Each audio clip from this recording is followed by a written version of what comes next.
And I met Jackie years and years ago and started dating her boss. And later on, I became her roommate. Go back about 40-some years. And you? Tim, I'm married Wendy. We met 25 years ago, and that's when I met Doug. Did you say 5 years ago or 25 years ago? So I've known Doug that long. Played poker with him. Very good. Thank you. This is my neighbor, Father Ed, and he volunteered. But it's Jackie, I'm happy to be here with you today to support Thank you for coming. And I knew Doug, through Jackie and saw him time to time and everything. So so we remember Doug today, and each in our own way, and it would be nice to be able to share memories about him. So this is Psalm 23. The Lord is my shepherd, I shall not want. In verdant pastures he gives me repose. Beside restful waters he leads me, he refreshes my soul. He guides me in right paths for his name's sake. Even though I walk in the dark valley, I fear no evil. For you are at my side with your rod and your staff that give me courage. You spread the table before me in the sight of my foes. You anoint my head with oil, my cup overflows. Only goodness and kindness follow me all the days of my life, and I shall dwell in the house of the Lord for years to come. Jackie, thank you. Thank you. Yeah, I'm a retired Long Beach firefighter and a good friend of Doug. And want to welcome everybody here today. I appreciate that you're coming for a celebration of life. I think I'm going to have to talk a little A loud. little louder? Okay. Yeah, we can't hear anything back here. Okay, so we appreciate everybody coming for Doug's celebration of life. And I was going to give a little history of Doug so you kind of know a little more about him. So anyway, Doug was born in November 1940, and he was adopted at birth by Tiny and Virgil McClure, who lived in Des Moines, Iowa. And interestingly enough, later on, Doug wondered, about who his actual birth mother was, and he found out his last name was McClintock? McCallahan. Okay. Anyway, so he knew he was a true Irishman. Rip was an only child, and he completed his kindergarten through 12 in Des Moines. And in his senior year, he was the first-string wide receiver on his high school football team, and that team went to the state championship and won. So he was pretty proud of that. Wow. After high school, he came to California with his parents, and he enlisted in the Army. He was proud to have been a member of the Airborne Unit, which was 82nd Airborne Unit. Crazy guy jumping out of airplanes.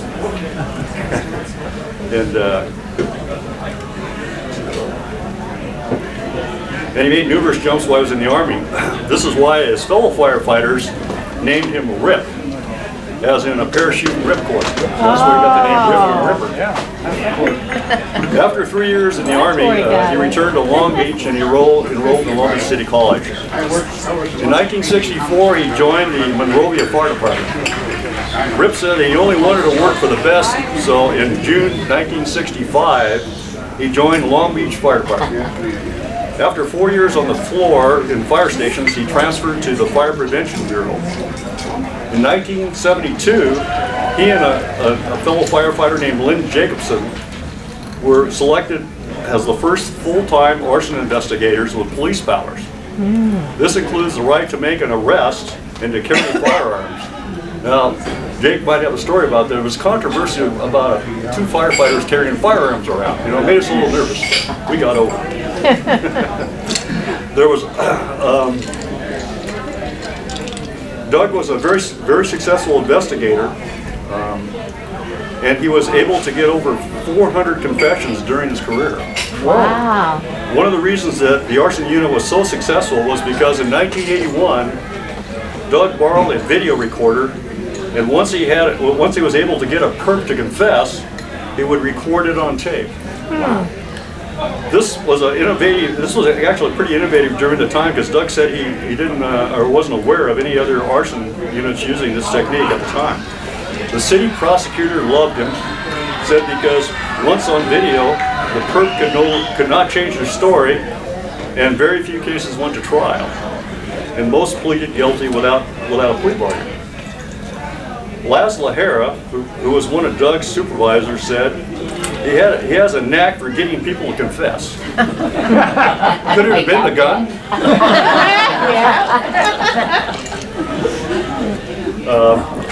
Fire Marshal Rick DeRee credits Doug and Lynn with making the arson unit one of the most respected in Southern California.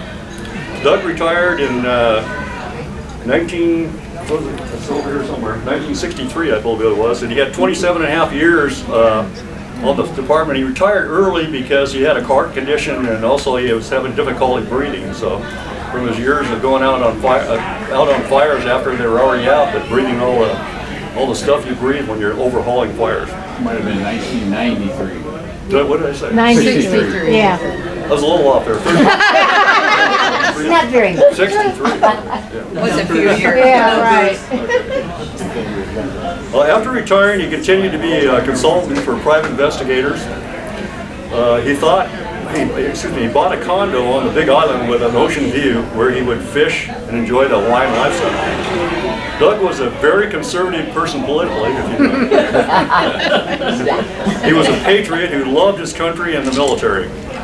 He was a very good and loyal friend who would give you the shirt off his back if you needed help. And many times I saw him give people money, just because they were down and out. They broke the mold when they made Doug. And he will be missed by all who knew him. I have a little story about Doug. When I was a rookie captain, I was working at Station 17, and one night we had a fire coming about 1:30 in the morning, and it was a recreational vehicle not far away, and so we rolled up there, and the engine, it had a front engine on it, so the engine compartment was burning pretty well, so we got out, we knocked it down. There was nobody there, and so I wrote a report and went back to the station. So went back to bed, and about an hour and a half later, the alarm came in, and it was the same vehicle on fire, but this time we got there, the whole inside's on fire. So this is a serious error. It's called a rekindle for firefighters. And I was a rookie captain. I was like, oh man, this is not going to look good. So I'll call for an arson investigator. So I call for an arson investigator, and Doug shows up and he says, take care of it for you. So I couldn't sleep the rest of the night. The next morning he calls me and he says, I got my sniffer out, and a guy put gasoline all inside it. He said, you're clear, no problem. so that was my story. But Doug and I love to exchange emails, so I thought it would, hopefully I don't offend anybody, I thought I'd end on one of his emails, the last emails he sent me.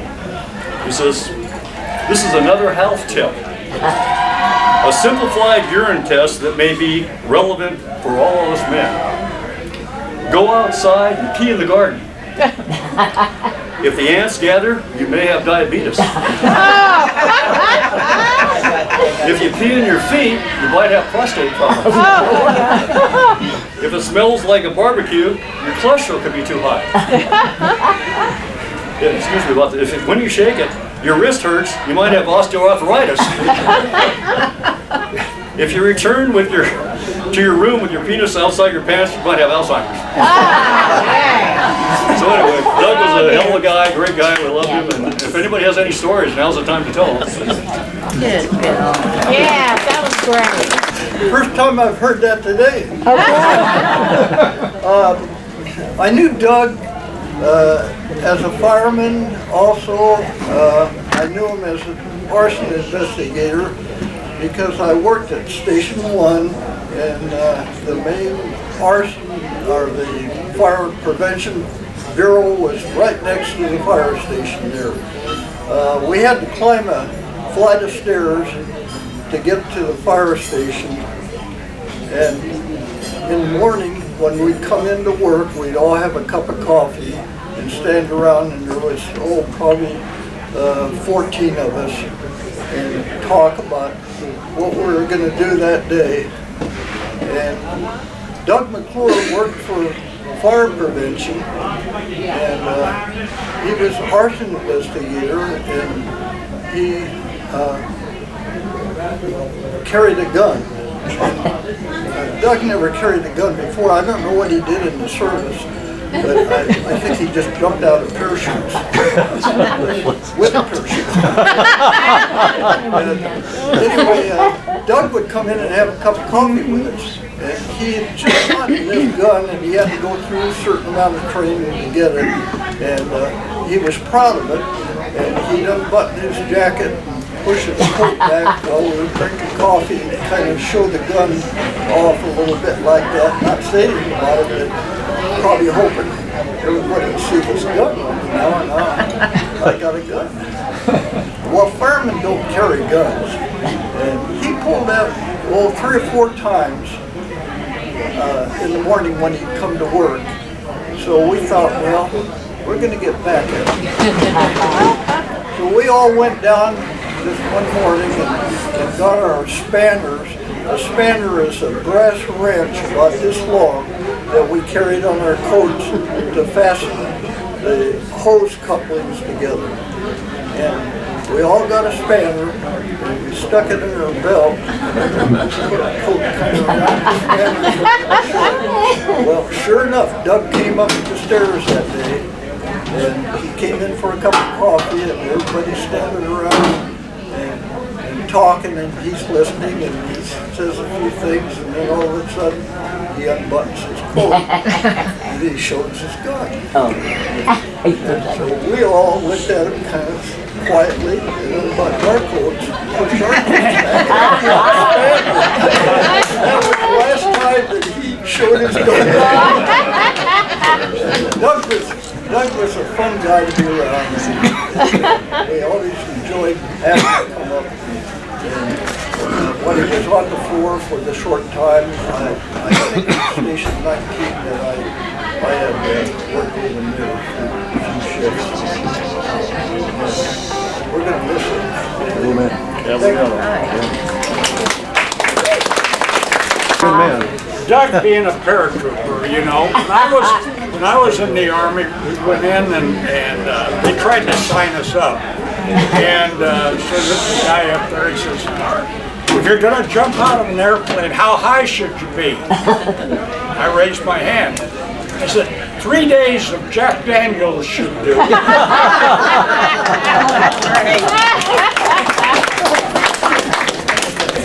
Great. He loves cars. Yeah, so Nice and loud. So I met Doug only 21 years ago. I think everybody in here seems like much longer than that. So I guess I was his new friend. Yes. So I bought his parents' house. They lived across the street, and then so that must have been in '98. I bought his parents' house, and then that's when we started our friendship back then. And then over the years, I would help him out, you know, do a few things, and he'd always watch our house, and we'd always, you know, you're talking about the guns. Well, kind of the running joke was, you know, if anybody's, you know, rummaging through my house, just shoot them, kind of thing, right? So we'd like watch each other's house when we were gone. So, and then I guess the other thing, I guess if people liked his emails and jokes, then you can thank me. If not, you can probably slap me because I was his IT guy. I kept his computer going, so whenever his computer was down, night or day, he's like, oh, do you have a second? I go, you mean like 10 minutes? And then it'd usually be like half hour because it was never really him. It was always some, you know, whatever. So I had to keep him going. I mean, he kind of lived on that in the past 10 years. You know, he really appreciated interacting with people that way and stuff. So, I guess the other thing was he'd always have 2 or 3 TVs on going with football and maybe even NASCAR once in a while and baseball, and so always wanted to kind of do that. So I'm from Iowa and he was from Iowa originally, from Des Moines, so we had that in common. And so we always. The annual bet was Iowa State, where I went to college, and then he would take Iowa, which is always kind of dominating. So he'd even give me the points, and I don't think I ever won. I think the best I did was last time we tied. So, you know, you gotta kind of keep that betting going against him.